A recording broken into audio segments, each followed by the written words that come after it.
Hei, täna oleme Kesklinna noortekeskuses, et kuulutada välja kategooria Tallinna noorte suured teod 2020 võitja. Kategoorias esitati 12 nominenti, aga nüüd lähemegi neid õnnitlema ja teie tulge kaasa.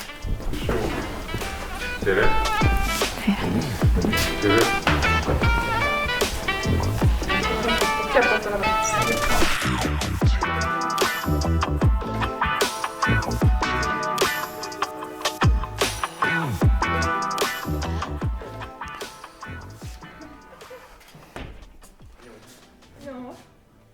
Tervist!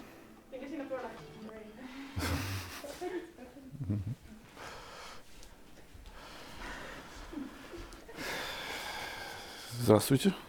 Tervist. Or should I say in English, good afternoon? Good afternoon. Miks me inglise keeles räägime, et kuna tulime siia täna Kesklinna noortekeskusesse selleks, et anda üle siis nagu see ilus auhind ja see auhind on siis Tallinna noorsootöö tunnustuskonkursi suured teod raames väljastatakse juba 16. korda, 16. aastat järjest, tegu on väga pikaajalise traditsiooniga ja siis see auhind on siis kategoorias noorte suured teod. Ja sellel aastal noorte suured teod kategooria võitja on siis Youth English Club ehk noorte oma algatus, kus noored saavad kokku, arendavad oma inglise keele teadmisi, aga mitte ainult, saavad sõpradeks nagu uute inimestega ja suhtlevad oma vahel, ma saan aru tegelikult juba 3 keeles, nagu et lisaks inglise, eesti ja vene keelest. Nii et I'm very glad to give you this pretty heavy thing and big thank you for what you're doing. Я считаю, что это очень здорово, то, что вы делаете, и способствует не только тому, что молодые у нас будут знать сразу несколько языков и общаться между собой на любом из них, но и большему сплочению всех людей, которые живут в Эстонии, независимо от их происхождения родного языка. Nii et suured tänud ja annan üle. Спасибо. Ja minu poolt ka suured tänud Haridusameti poolt ja ka väiksed meened teile, et jätkake samas vaimus ja palju õnne teile.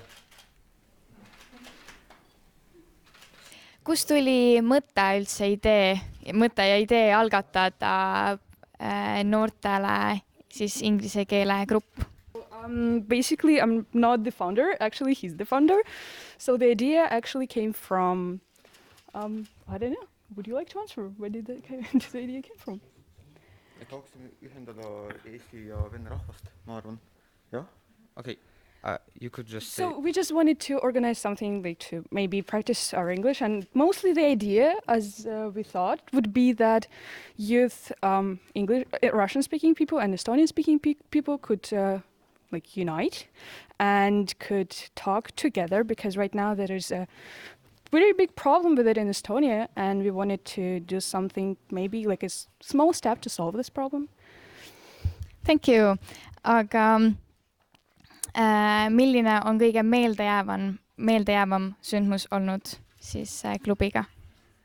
Okay, so the most crazy, the craziest event that we had is the first time when we had 30 participants, and we didn't expect to come 30 participants because before that we had only like 10, and at one moment we had 30, and it was a bit unexpected. Yeah, it was a moment when I realized that I can't do it by myself, and I need some support from Violeta or from something other, and we started to work in the group. Yes, and it was really interesting and really nice. Thank you. Aga mida uut olete klubis õppinud?